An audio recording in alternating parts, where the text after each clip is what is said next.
তেজপুৰ খালনিবাৰী বিমানকোঠৰ পৰা শীঘ্ৰে আৰম্ভ হ'ব ইণ্ডিগো এয়াৰ ইণ্ডিয়া বিমানৰ চলাচল। বায়ুসেনা বাহিনীৰ সম্প্ৰসাৰণ আৰু নতুনকৈ ৰানৱে নিৰ্মাণৰ ফলত দীৰ্ঘদিন ধৰি বন্ধ হৈ আছিল বিমানৰ চলাচল। তেজপুৰ বিমানকোঠৰ পৰা বিমানৰ উৰণ আৰু অৱতৰণৰ বাবে দাবী জনাই আহিছিল তেজপুৰীয়া ৰাইজে। অৱশেষত সাংসদ ৰঞ্জিত দত্তই তেজপুৰৰ জ্যেষ্ঠ নাগৰিক আৰু ব্যৱসায়ীসকলৰ সৈতে এক আলোচনাত মিলিত হৈ বিমান চলাচলৰ বাবে কেন্দ্ৰৰ বিভাগীয় মন্ত্ৰীৰ সৈতে আলোচনাত মিলিত হ'ব বুলি অৱগত কৰে সংবাদ মাধ্যমক। এফালে আজ্ঞাথুৰিৰ পৰা ডেকাৰগাঁও ষ্টেচনলৈ শীঘ্ৰে ৰেল সেৱা আৰম্ভ হ'ব বুলি মন্তব্য কৰে সাংসদগৰাকীয়ে।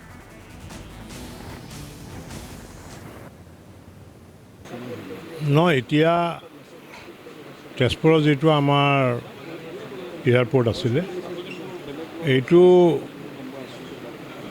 ডিফেন্সে এইটো আৰ্মিয়ে তেওঁলোকে ৰানৱে বনাবৰ কাৰণে সামগ্ৰিকভাৱে তেওঁলোকে বন্ধ কৰি ৰাখিছিলে আৰু ইতিমধ্যে ৰানৱে প্ৰায় সম্পূৰ্ণ হৈছে আৰু সেইটো বিষয় লৈ পেলাই আমাৰ স্থানীয় যিসকল চেম্বাৰ্ছ অফ কমাৰ্চ আছে, ব্যৱসায় সন্থা আছে বা তেজপুৰৰ নাগৰিক আছে, তেওঁলোকে এই এয়াৰপৰ্টটো পুনৰ চালু কৰিবৰ কাৰণে আমাক আবেদন তেওঁলোকে মেম'ৰেণ্ডাম দিছে আৰু মই এইটো বিষয় লৈ পেলাই চিভিল এভিয়েশ্যন মিনিষ্টাৰৰ লগতো আলোচনা কৰিম।